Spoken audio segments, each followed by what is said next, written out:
Hey folks, this is Jack McNiel Jr. with the Kempner Church of Christ, and we've been looking at the Sermon on the Mount, and we're in Matthew chapter 5, and there's a section there beginning in verse 20 through the end of the chapter, which I've entitled A Better Righteousness. And verse 20 kind of states the theme of that unless your righteousness shall exceed the righteousness of the scribes and Pharisees, ye shall in no case enter into the kingdom of heaven.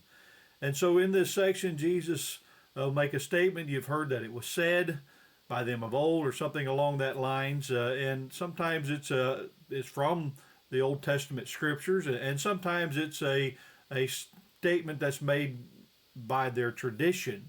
And so Jesus will say, "You've heard it said, but I say unto you."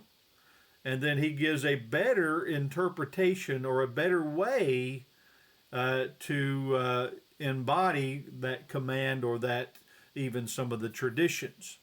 And so beginning there in verse 33 through verse 37, we have a better honesty. He says, again, you've heard that it was said by them of old time, thou shalt not forswear thyself, and if thou shalt perform unto the Lord thine oaths. But I say unto you, swear not at all, neither by heaven, for it is God's throne, nor by the earth, for it is his footstool, neither by Jerusalem, for it is the city of the great king. Neither shalt thou swear by thy head, because thou canst not make one hair white or black. But let your communication be yea, yea, nay, nay, for whatsoever more than these cometh of evil. And so the warning is against forswearing yourself, of making an oath and not keeping it. And Jesus says, don't swear oaths at all. And so the statement there that he reinterprets, or interprets properly compared to the way they interpreted it, thou shalt not forswear thyself, comes from Leviticus 19 verses 1 and 2, and also in Deuteronomy 23 and verse 23. And so Jesus says, don't swear at all. And so he gives a better interpretation. He says, don't swear at all. You know, in Matthew chapter 12, verse 36, he gave a very distinct warning about the improper use of the tongue. And that's really what swearing comes down to. It is the improper use of the tongue. He said, but I say unto you that every idle word which men shall speak, they shall give an account thereof in the day of judgment. So we've got to be careful. Our words that we use will be held to our account. And so, Jesus prohibits all forms of profanity. The Jews of the first century, they were past masters in the art of splitting hairs about what was allowable as an oath and what was forbidden as an oath, or forms of profanity. And so, they were really good at using what we would call today euphemisms, or coming right to the very edge of swearing or saying something that they know they shouldn't.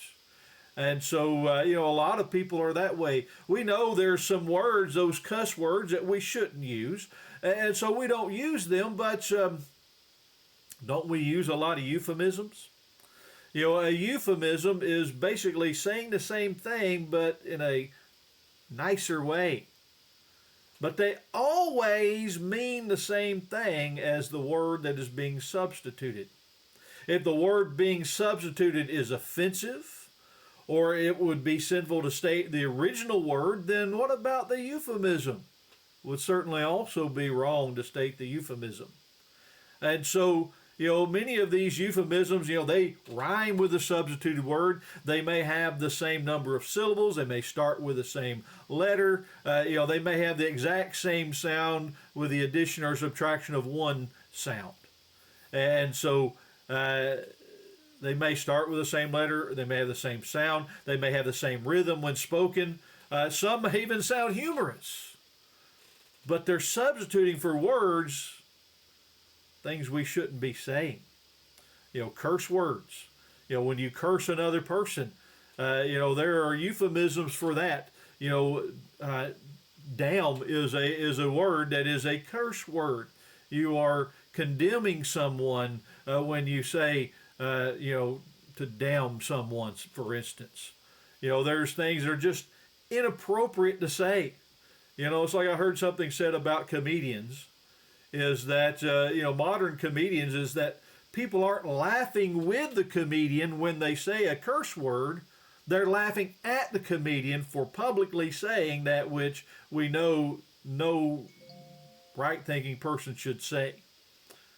And then, there's taking the Lord's name in vain. We may not invoke his name directly, but there are lots of euphemisms that are used for that. And so if we use one of those euphemisms that substitutes something else in place of saying, taking the Lord's name in vain, aren't we essentially doing the same thing? The words that we use and that we choose to speak really provide an insight into our character. Luke 6 and verse 45 says, a good man out of the good treasure of his heart bringeth forth that which is good, an evil man out of the evil treasure of his heart bringeth forth that which is evil, for of the abundance of the heart the mouth speaketh. And so we need to learn to control our tongues. James 1:26 says, if any man among you seem to be religious and bridleth not his tongue, but deceiveth his own heart, that man's religion is vain. Jesus, in the context, he's talking about also, making oaths and using vain words to kind of solemnify those oaths, so to speak. We need to be really careful about doing that, invoking the Lord's name and things like that. I just remember, Jephthah, one of the judges, he made a rash oath, didn't he? That if he won the battle, the first thing he saw when he got home, he would offer as a sacrifice to God. He saw his daughter was the first thing. And so he had to fulfill his vow in some way. And so that was detrimental to him, certainly. And so, don't swear at all. Keep your language pure and clean. And don't invoke the Lord's name. Just, a handshake ought to be good enough for a Christian of high character.